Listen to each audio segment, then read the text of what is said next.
So that's number 10, and we're grateful for it. You folks that are watching, Firepower Army have turned this into a very successful show.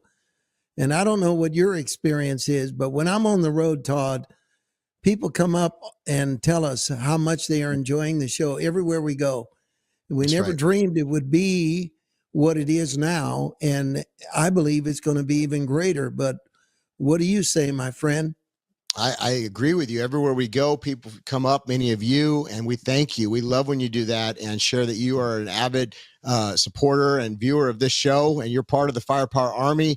And Mario, I really believe the evangelists of today, this is another layer of how we can speak to folks and get the message out and share the good news of Jesus. So the Lord has put his favor on the broadcast, and we couldn't do it without him. So I'm extremely thankful. I'm also thankful. I think I lost a little bit of weight since that first show. So my wife's probably thankful for that too, but that's always a good thing.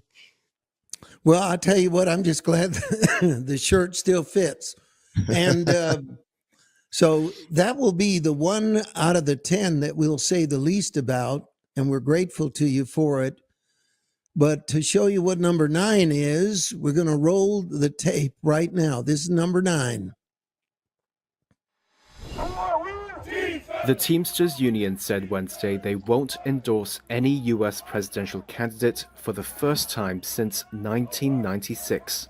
That's despite a majority of members backing Donald Trump over Kamala Harris in polls. A recent poll the Teamsters released Wednesday shows 59.6% of its members preferred the Republican candidate, compared to 34% for Democrat Harris. The union counts some 1.3 million members, working as everything from truck drivers and airline pilots to zookeepers. They have endorsed Democrats in every presidential contest since the year 2000. However, Teamsters President Sean O'Brien made a high-profile appearance at the Republican National Convention backing Trump. He told Fox News the union's decision to decline an endorsement came after they, quote, couldn't get solid commitments on our core issues. A Teamsters executive board endorsement could be important to either candidate in the November election. It's seen as a potential factor in a handful of battleground states that may decide the results, including Michigan, Nevada, and Pennsylvania, where union membership is strong.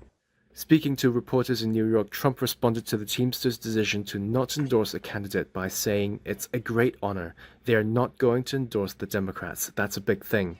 Most major unions have endorsed Harris, including the United Auto Workers Union. The AFL-CIO, which represents 60 unions and 12.5 million workers, endorsed Harris in July. That was a big deal, and it is number 9 on our list. Go ahead, Todd. What do you think? Why did we pick it as number 9? Well, that was the dominoes started falling. I mean, that's such a big deal. And Donald Trump understands that. President Trump understands that because, like they said, back till 1996, I mean, this has been a group that's been in the tank for the Democrats. And all of a sudden, no support. They didn't get what they wanted from the Democrat candidate. And I don't think she realized how big of a deal that was because you called it out, Mario. You said this is a big deal. And when that gentleman spoke at the RNC, that was groundbreaking. That was next level. I mean, we'd never seen anything like that. So I think that it did factor into especially Pennsylvania and some of the states where there's a lot of factory workers and union workers. And so that was one of the dominoes, one of the first dominoes that fell in the election cycle. And to me, it showed that the polls were wrong. Yep.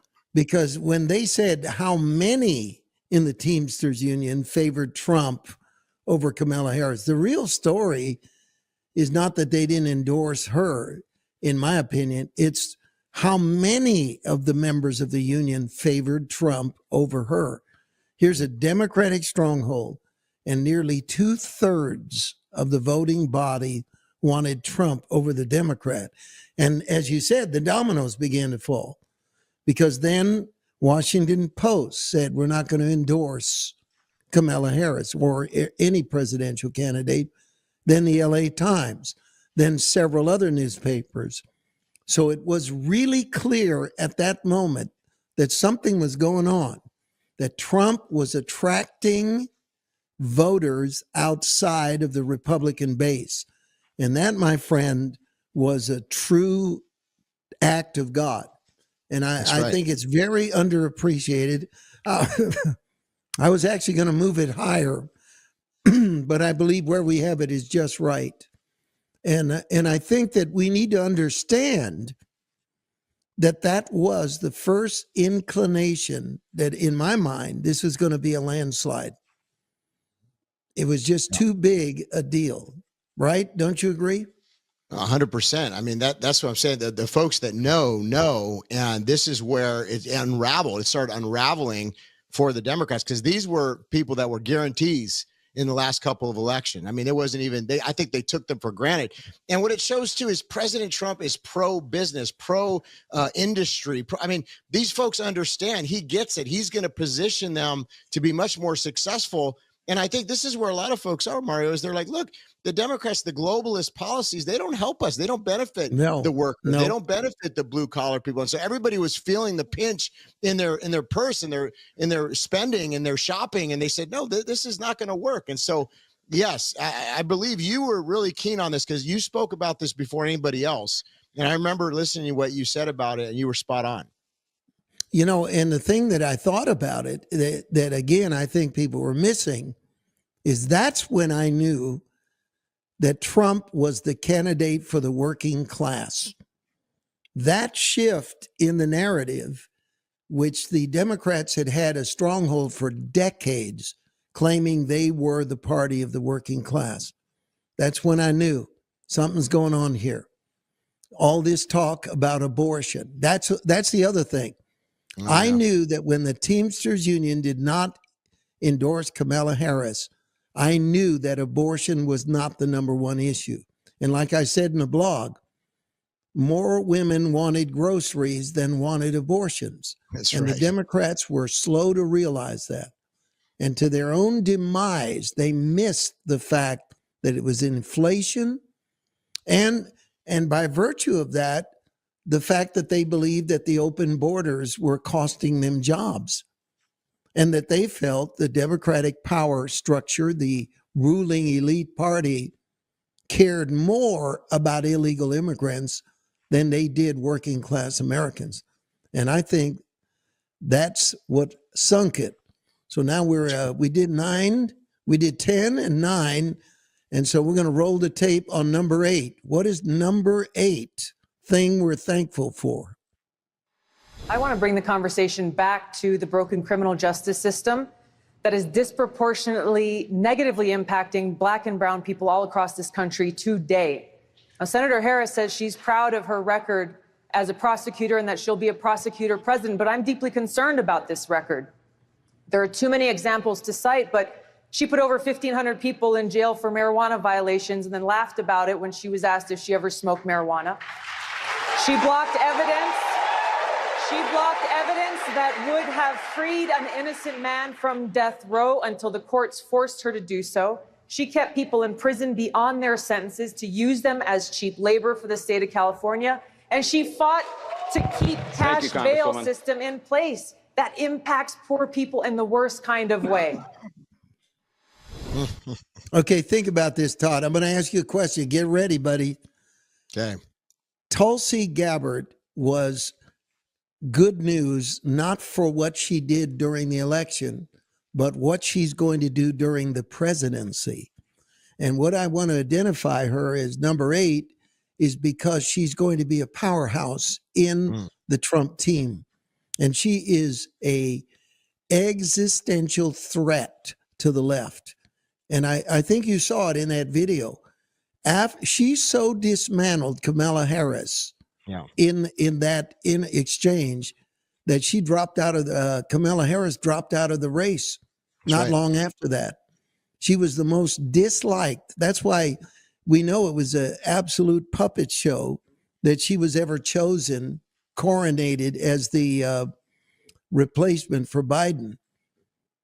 But when I'm saying that Tulsi Gabbard in the intelligence community is going to be an articulate and powerful voice. And you saw it in that video. And what I think it does is kills Mark Cuban and his insane remark that Mr. Trump does not ever have intelligent women around him. And we sure saw that. Go ahead, Todd. What do you think about Tulsi? Yeah, well, President Trump has the most women. I mean, he has a cabinet full of intelligent women. So I think women saw through that. But Tulsi Gabbard's articulate. She served our country. She was a Democrat congresswoman from Hawaii, I think it was. But, you know, that was her moment, in my opinion, Mario, where she became a star. I mean, that was the death blow, if you will, for the Harris campaign in that election cycle. She couldn't go beyond that because it was so much truth. And I think that's where she really became a star. And what I appreciate and admire, and I don't agree 100% with Tulsi Gabbard's policies, but what I appreciate about her, she seems to be a truth seeker. And she spoke truth even when it was unpopular. And it's cost her. It's cost her party. You know, her party basically tried to oust her, but she survived because the folks see that her intent, I believe, is to stand for what's right. And now she's going to be in charge of the DNI, which that's huge. I mean, this is, and they're trying to say on all these, you know, MSDNC and all these channels that, you know, she's not, you know, qualified. But the deal is she's more qualified, in my opinion, than a lot of these other people that have been in previous administrations.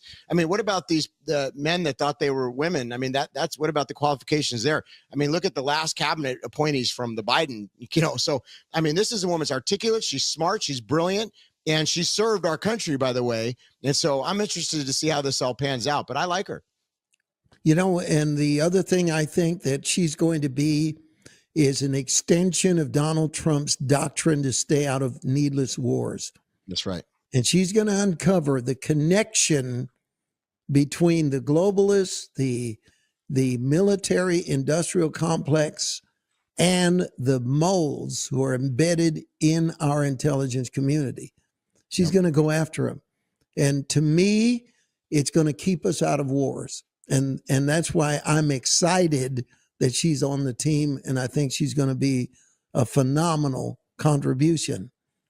Now, we're at number 7, and the video isn't going to tell you what number 7 is about, but we're going to run it, and then we'll tell you what it's about. So here, coming up, is number 7 of the thing we are most thankful for in 2024.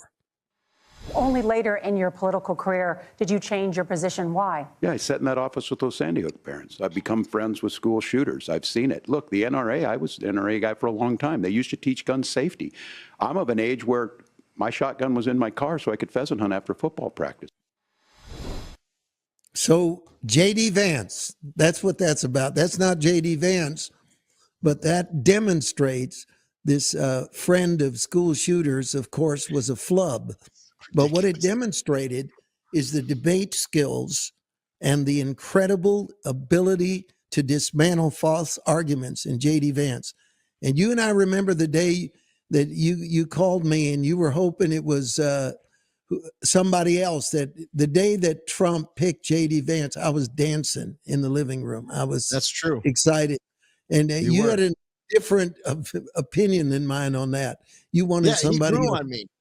He grew on me. I mean, I trusted President Trump. I figured there was probably a reason why he picked him, but, you know, he grew on me. You know, we were looking for, I think Ben Carson was in the running and a few others. And, you know, we like Mr. Carson. He's very man of integrity, loves the Lord. But I was thinking maybe he should have picked a woman or, you know, somebody more diverse. But the truth of the matter is he picked the right guy, because that debate, he shined. He was a star, and he was so, I mean, he is an articulate man that just gave it to, oh my goodness, it was done. That was another moment where another domino fell. And that's what we saw. And I think, Mario, it was the prayers, because the church stepped up. We have to admit, the church stepped up in this election cycle and prayed, probably unlike anything I've seen in my lifetime. Really prayed. I mean, I know so many people had prayer calls and events and different gatherings and opened the churches and had all kinds of prayer meetings, including what we did at our church. And I really believe God responded to the prayers of the saints. So what was happening is we were watching one domino fall. You know, Tulsi Gabbard coming over. That was bigger than most of us realized, because she flipped teams. And, you know, she came over. That was big. And then this debate, that was a huge one, because a lot of people most people don't watch the vice president debate, but this election cycle they did. And I think it had lasting consequences. It was a brilliant choice to choose Vance for a couple of other reasons. One is he knows how to verbally dismantle CNN, MSNBC, And whenever he was on legacy media, whether it's ABC, CBS, they would throw him these gotcha questions and he would just eviscerate them. He would neutralize them. And it was interesting how he would turn the tables when he was being interviewed and look at the interviewer and say, you know what you're doing right now? You know why people don't trust you and you don't have the audience you once had, etc. He was like a more polite version of Trump, but just as devastating in his debate skills. That's number one. Number two is, and this is big, folks, he's presidential. Yes. You know what I mean, Todd? Yes. He's presidential. That's right. When you say he's like a Trump, he's saying the content of what he's saying is very similar, same message, but he's got that, orator, politician type, where Trump's not a politician. He's just a New Yorker, but he's amazing. We love him. But, his speaking skills probably aren't what people are used to from a candidate, but he's got that. JD Vance has that. So he's still packing the same truth, but he's doing it in a real articulate way. Yeah. We can't have Trump for more than 4 years. And JD Vance already looks like he is the presupposed nominee for president in 2028 in the Republican Party. Right. The man is going to sit there and get groomed by the best that ever was, Donald Trump. Think about that. Yeah. This guy loves God. This guy is pro-Christian. He's articulate, and we're going to hear from him. The potential exists for 12 years of an era in American politics of conservatism and prosperity, energy independence, and border security. That's an incredible thought, isn't it? Think about it, because don't you see him as basically the front runner for the next presidential election? Absolutely. I mean, as long as he, stays loyal and plays his cards right, which I think he will. I think President Trump is, like you said, is a great mentor, and that America first, what needs to be done.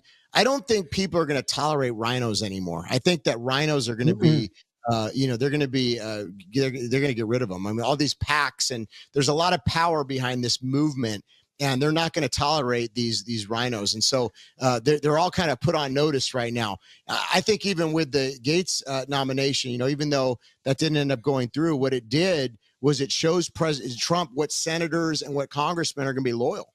And I think that it exposed some folks. So maybe Trump used that for that. I don't know. But, there was an expose even in that appointment, because there were folks that were coming out and trying to undermine President Trump, and now he knows who those people are. So it's just interesting. I think that era of the Romneys and those types of people, they're not going to be tolerated by the American people anymore. So people are looking for like, hey, what are you going to do? Are you going to actually do what you said you're going to do? Are you going to fight for the American people? And that's what President Trump has done. And he's a populist candidate. Even though he's on the Republican ticket, he's really more of a populist. He's a man of the people. And that's why so many people showed up that didn't even normally vote to vote for President Trump.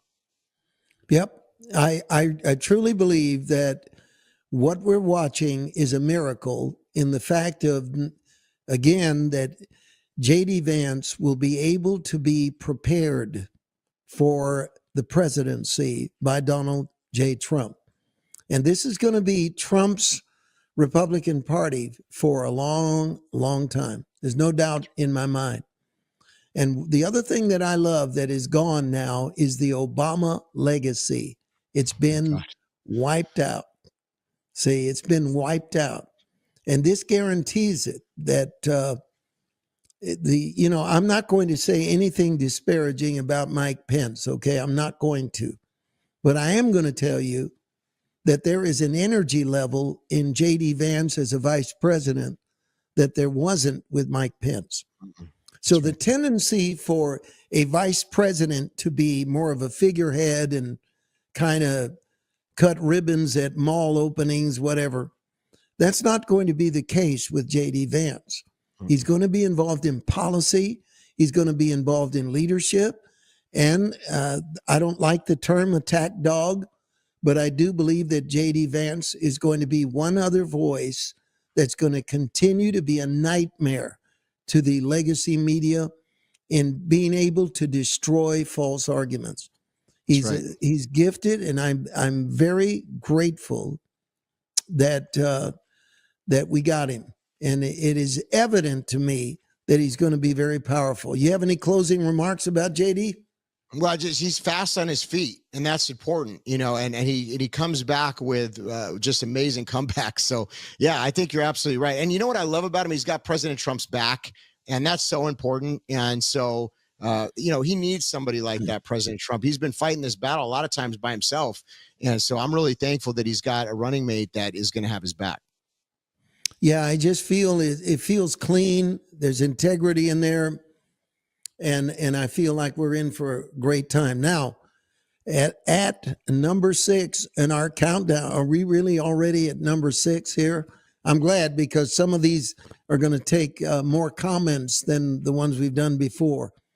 This was to be a key turning point in the campaign, and on many levels. And we're going to run the video right now, and you'll be able to guess what our number 6 thing we are most thankful for in 2024's campaign. Here it is.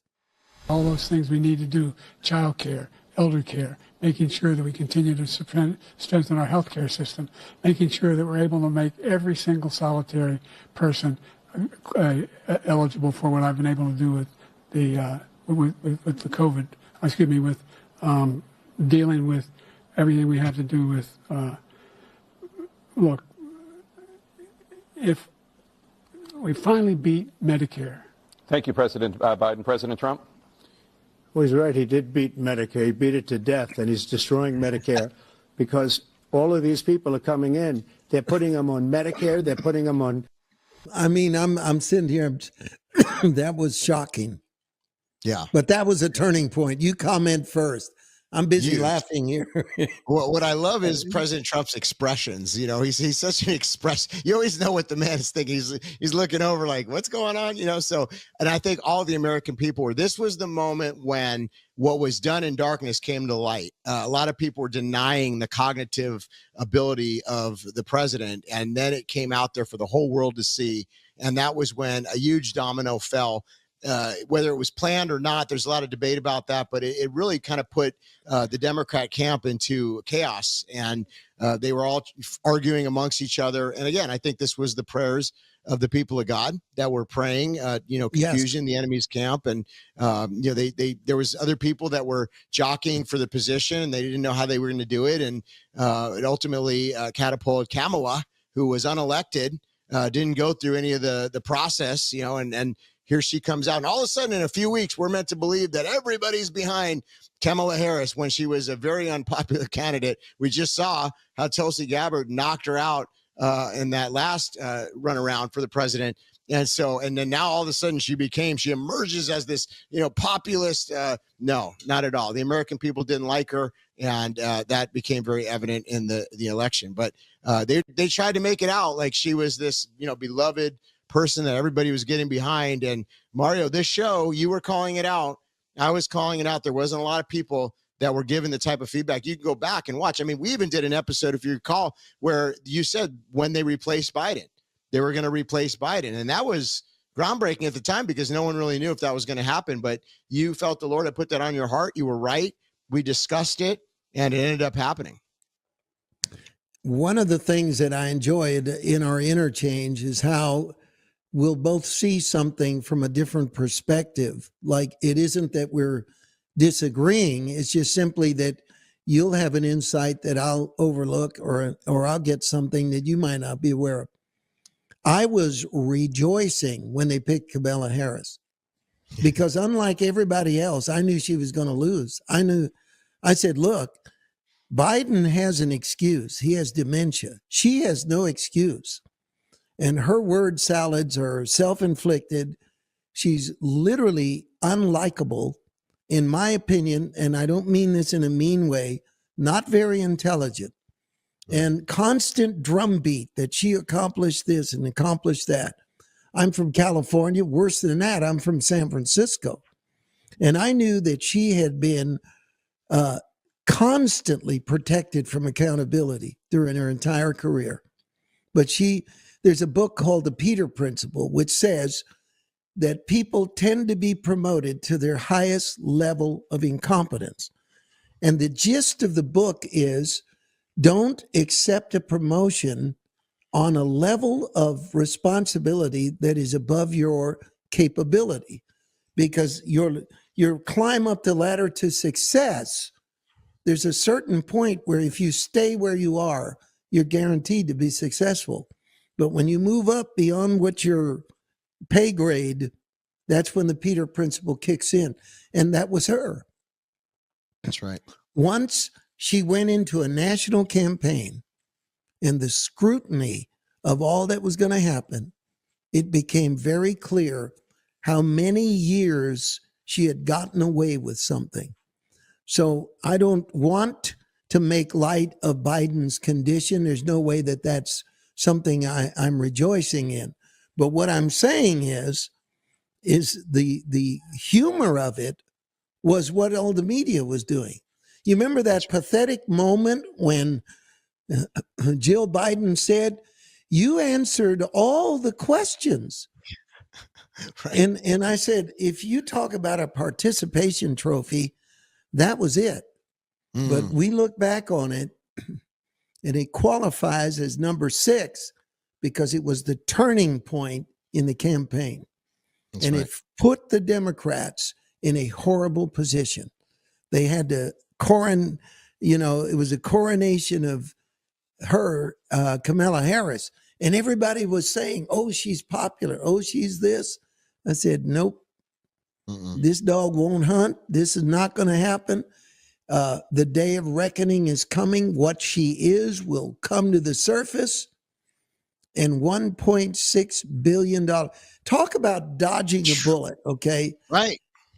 We know what kind of a president she would have been, adding trillions to the debt and getting nothing out of it. She took $1.6 billion, threw it down a rat hole, couldn't even get Oprah to endorse her without a $2.5 million payola. Wow. Everybody, she wrote a check for all of it. She was busing people into her rallies. From the very get-go, I knew that debate with Trump was a turning point.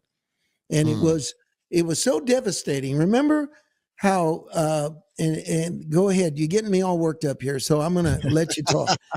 Well, you remember how all the media was saying it's a disaster. This debate was a disaster. I mean, It was like for a moment, transparency hit all the liars on The View, on CNN, on MSNBC, in print media, everywhere was saying it's a disaster. And That's right. Truly was. Go ahead. It was. I mean, even right now, a lot of these legacy media is both the networks, the locals, all of them are having financial problems because no one's watching them. And the reason why no one's watching them is because their credibility is in the tank. You know, you have Kamala Harris. She's awkward. She would do that weird laugh and she couldn't answer anything. Yeah, the cackle. She couldn't answer anything without a teleprompter. So she did not make the connection with the folks because she wasn't answering any questions. She didn't do any press conferences. I mean, here was Donald Trump. He was out there in all these podcasts and answering every single question that came in and engaging the folks and being warm and shaking hands. She was like an elite, and people felt that about her, and they saw her, and she was prideful. And so I think people are done with that. I don't think that they want to have a person like that representing them. Yeah. Okay, we're now to number 5. And we're not going to tell you what it is. We want you to see the video and see if you can guess what our number 5 we're most grateful for and thankful to God of what happened in 2024's presidential campaign. Roll the tape.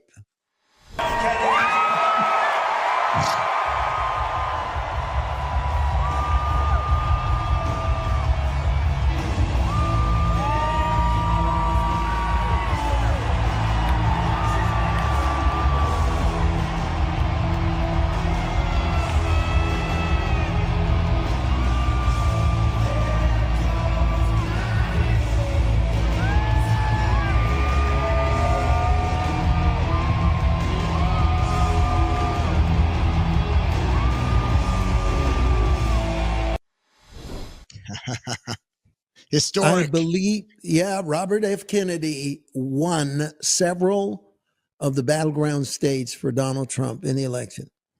Well, I'm going to let you go first. Why was Robert F. Kennedy's defection from the Democratic Party and his public endorsement of Donald Trump, why did it make it to number 5 on our list of things we're grateful for in 2024? Go ahead. Such a big deal. If you look at the people around President Trump, even with Elon, and we're going to get to some of these in a minute here, but these were former Democrats, Mario. These were folks that had their whole life voted Democrat.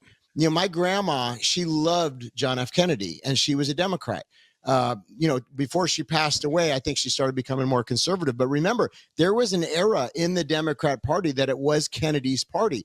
The party's been hijacked. The party has gone far left radical to now where they're basically communists, so the party has shifted from being for the, apparently at one point it was for the people, but now it's not, it's totally shifted. So, RFK coming out, it represents that Kennedy-esque, that legacy. And a lot of folks remember John F. Kennedy, and, he ultimately gave his life, I believe, for what he stood for. And, this same deep state that we talk about in many of our broadcasts.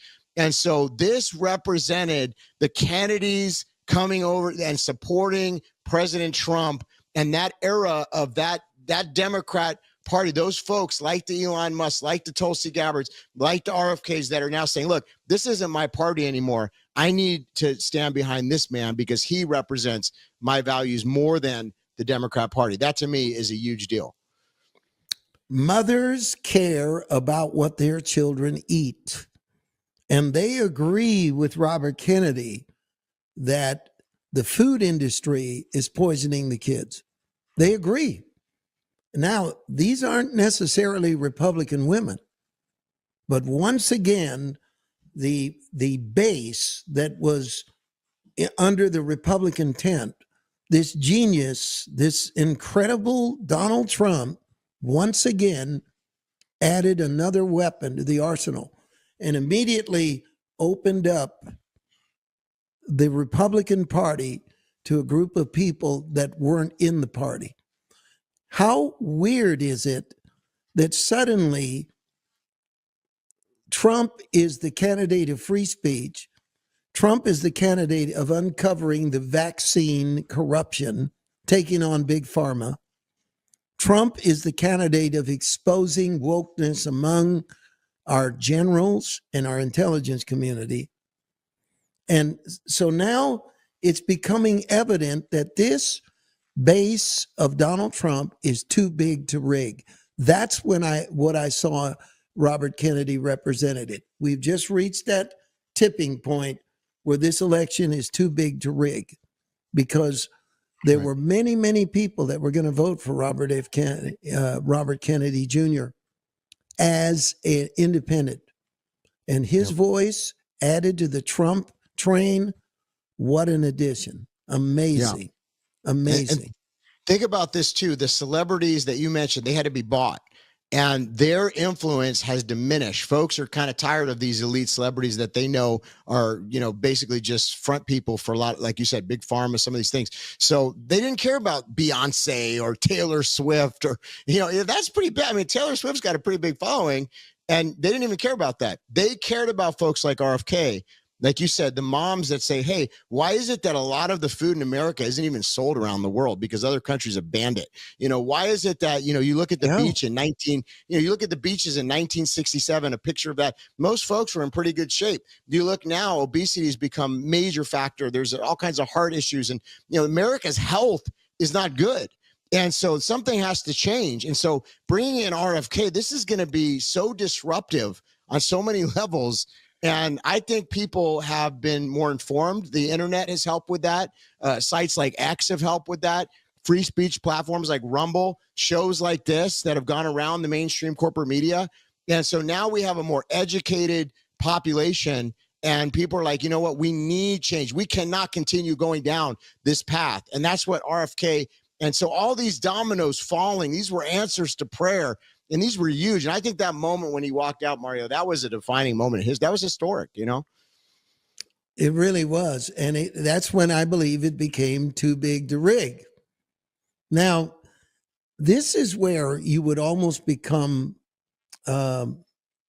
feeling sorry for the Kamala campaign. Right. Now that we get to the next one, we're coming up on number 4. And it's almost, you're almost tempted to feel pity for her and what this meant. So we're going to look at it, and let's look at this video right now and see if you can guess what number 4 of what we're most thankful for in 2024 is. Let's look at it right now. The rocket company is the only reason we can now send America astronauts into space. Take over, Elijah.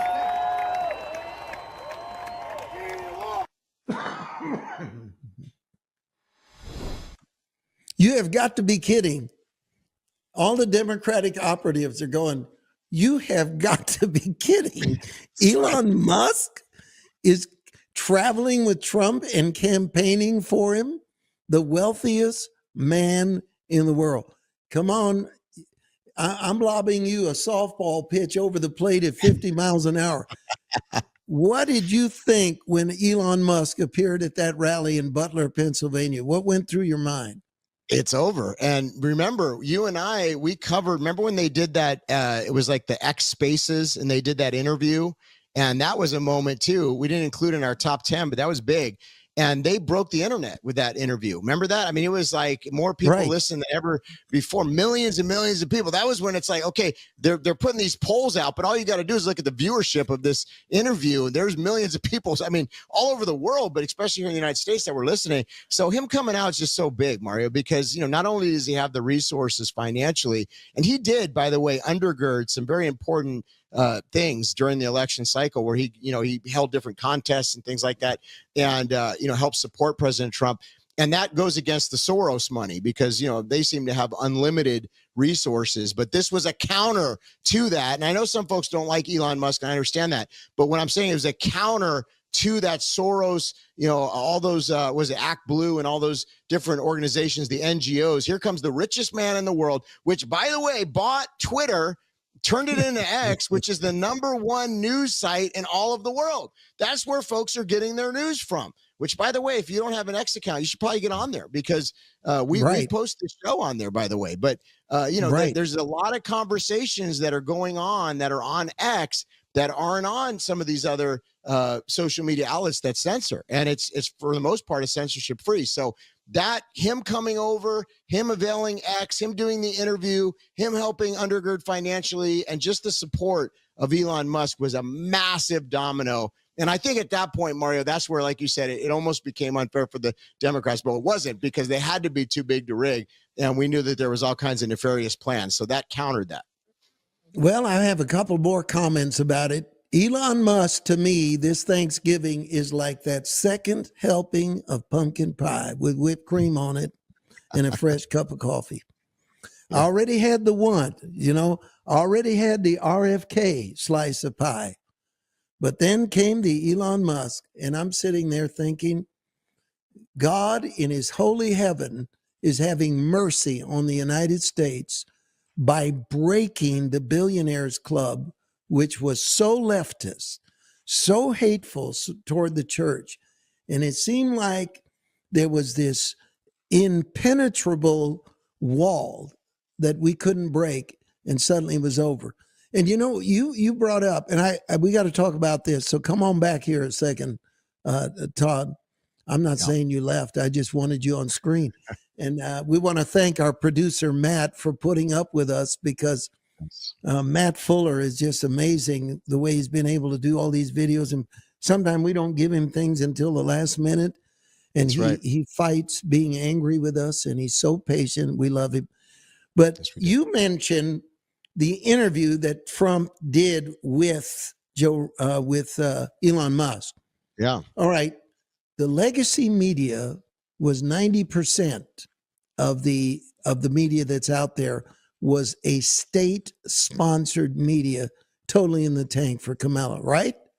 Absolutely, 100%. So if you were to look at ABC, CBS, MSNBC, CNN, and whoever else I'm leaving out, they're their aggregate audience, this is Mario Murillo's sudden audience chart.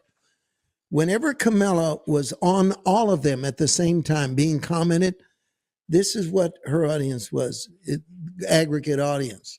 All right. And this is what happened when Trump was on with Elon Musk. That's what happened worldwide. Yep. For free, Trump had 10 times the audience that Kamala ever had. And that is an amazing thing.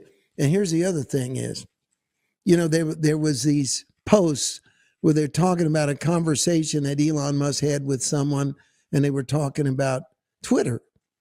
And the guy said, you know what? You ought to buy Twitter. And Elon Musk said, how much does it cost? Well, that Right. same guy just was on the internet with Elon Musk again. And he said, you ought to buy MSNBC. Oh, boy. Okay, now we're backing up on a hit and run victim if he buys MSNBC. But in the same interchange, years apart, the guy asked Musk, well, you ought to buy MSNBC. And his response is, how much does it cost? Yep. So stay tuned. I would believe anything now. Well, Absolutely. Any comment before we move on? Well, he's an innovator. I mean, if you think about it with NASA and their budgets and everything, for whatever reason, the space program is in shambles, that they're having to now rely on Elon Musk to get people from the space station. I mean, that just speaks volumes about the state of our country. So I think things are going to be changing, folks. And we need innovators, and we need people that are willing to, I was telling my wife, because we were on the freeway and our car got hit by a rock. If you ever had that happen, it's awful. So the windshield, started shattering. And, I said, it's amazing. For years, we've had glass windshields and we've had tires that are made of rubber that can burst. What if an innovator came in and had some different type of tire, different type of glass, or, but the thing is we've been at the status quo for so long.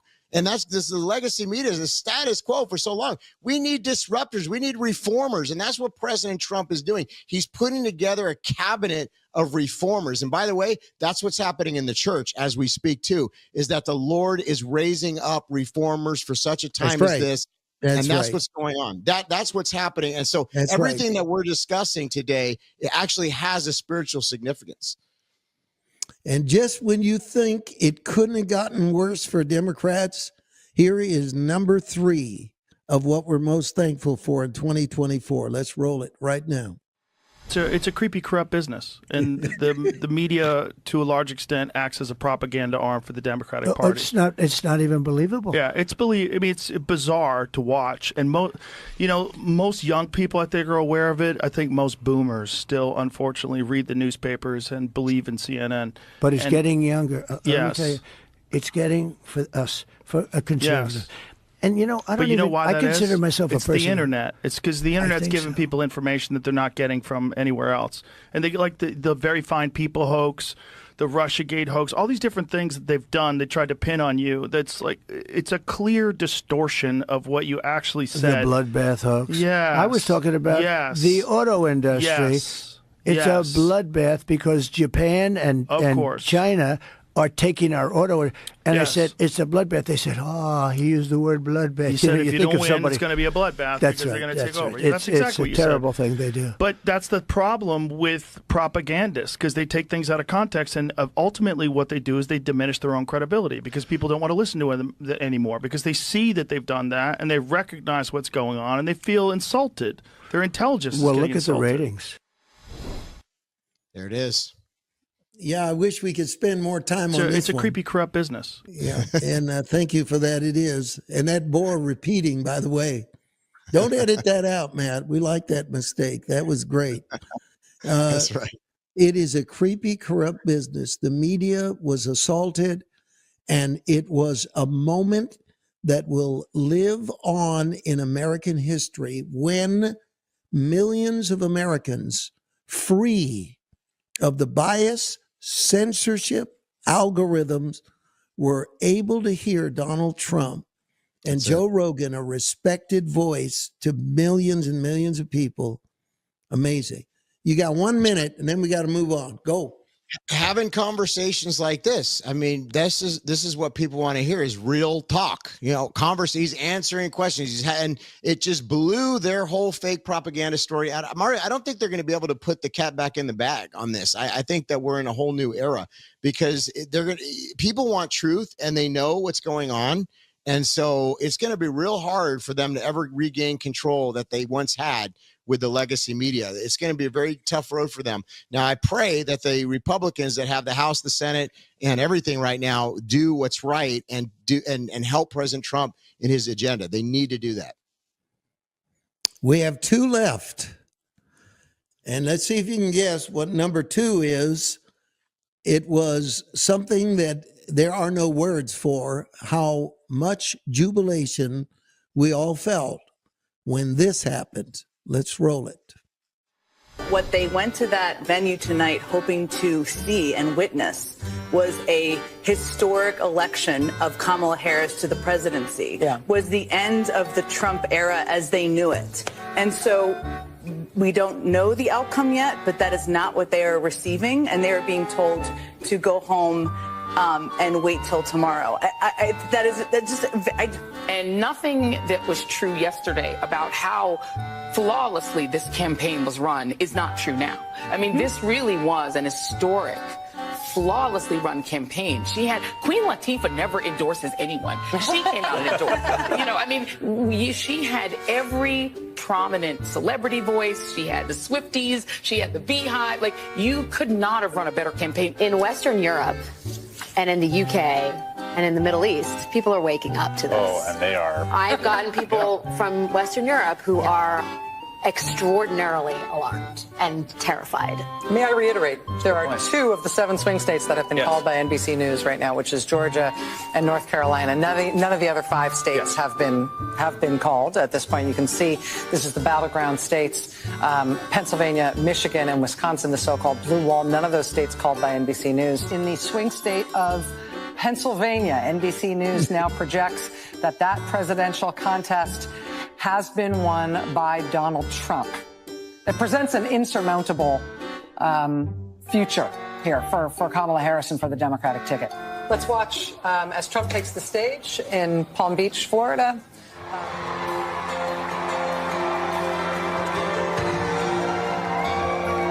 We overcame obstacles that nobody thought possible, and it is now clear that we've achieved the most incredible political thing. Look what happened. Is this crazy?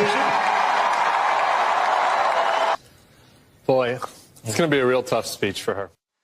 Wow. I mean, the election of Donald Trump was too big to rig.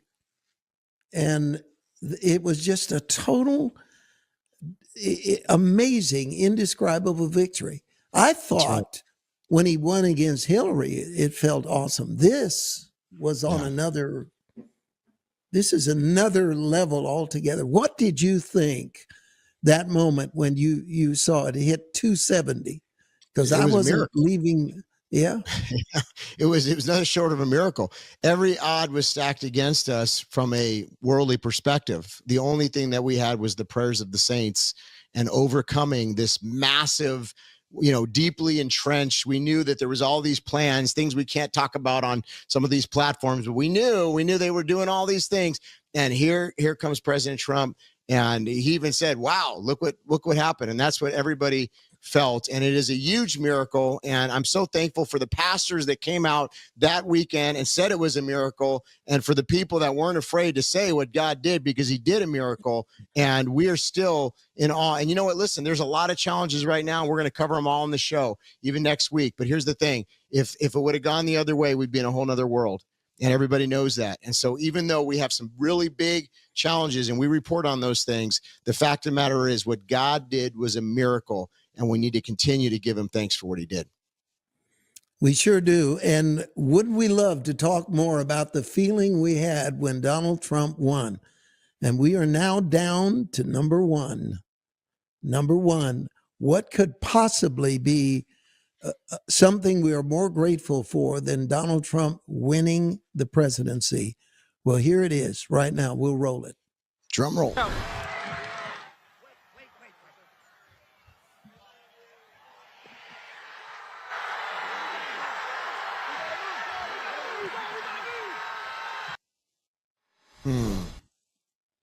I mean, there are no words because everything else happened on a fairly human level. This one was divine. Yes. I mean, you and I know for him to move his head a quarter of an inch at the moment that that bullet was fired, it's not possible. And Trump himself said that he felt a large hand push him to the ground. And he said he knew that God saved his life. But again, the attempted assassination and the failure of them killing Donald Trump. Think of what the world would have looked like if Trump had been killed.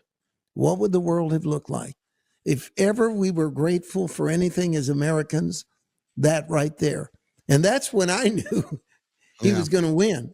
Didn't you? That's right. It's like, okay, God saved his life, what? And then Kamala's going to win? No, it made no sense to me. But go ahead, comment. This is a big deal right here, son. Huge deal. I'll never forget, and I know you'll never forget, and our viewers will never forget where they were when that happened. I was actually at Alan DiDio's church. It was a Saturday night. I was just about to get in the pulpit, and my phone started going crazy, and people were like, President Trump has been shot. And we didn't know at that moment what was going to happen. But, I've talked to folks that were alive during the Kennedy assassination. It's like 9/11. You never forget. That's one of those moments. And what God did in sparing his life. And when the man gets up in that iconic photo where he's like, fight, fight, fight. Who does that? Who would be able in that moment? Most people would be thinking about, oh my gosh, am I going to die? I mean, thinking about themselves. He was thinking about, only Donald Trump, honestly, that I can think of would have the understanding to get up and to show the folks that he's okay and to put his fists in the air. And Mario, like you said, that was the moment we knew, why would God intervene in such a way only to allow him to lose? And so we all need to be thankful because, we'd be in a totally different America right now. There's no doubt in my mind that it was an answer to prayer, that God divinely protected this man, that the prayer that God answered in sparing Donald Trump's life was a prayer for America and God's act of mercy on the United States, saying, we're going to give you another chance. And everything else that we showed in this top 10 list hinges on this right here, Trump staying alive. Because if he wasn't alive, none of the other would have mattered. And we came so close. And it gives me chills to think about what the world would have looked like if that bullet had taken his life. What would have happened in the United States? Yeah. Go ahead, Todd. I think we would have possibly that could have been that moment where we would have maybe gone into a civil war type scenario, or at least a lot of civil unrest. I don't think folks would have taken that, and it would have just taken us down a very dark reality. And, like you said, the split second, him turning his head, if he didn't do it, the shooter could have been much farther away and hit him. So the fact is he was really close in the range, and just everything that happened. And the fact that man was not able to hit President Trump was a divine intervention. And I know that very well, Mario, because I had a divine intervention in my life when I got stabbed 9 times, So anybody that's had a near-death experience or understands that, you've been in a situation like that, you'll never forget it. And I believe that deeply impacted the president's life and heart. And I think that he's drawn closer to God as a result. And we're just continuing to pray that the Lord uses that for his glory, and what was meant for evil is turned around for good, Beloved, we have all been through a lot. I got 59 seconds to wrap this all up. And we want to say to you that when you're gathered around your table, having your Thanksgiving, how long has it been since America's had this much to thank God for? That's right. This has been a year of intervention. This has been a year of God exposing evil. This has been a year of the church, which was silent and afraid and deceived into thinking that Trump was too harsh or not right. All of these questions have been answered emphatically, and we are blessed. We are a blessed nation. We are a blessed people. And we say, thank you, God. With all of our heart, we thank you for what you've done in this nation. And we're also going to tell you We're going to be here for you every Wednesday. You got a few seconds, Todd? Take us out. I'm thankful for you, Lord. We're thankful for what you've done, and we believe that there's still so much. In fact, the best is yet to come.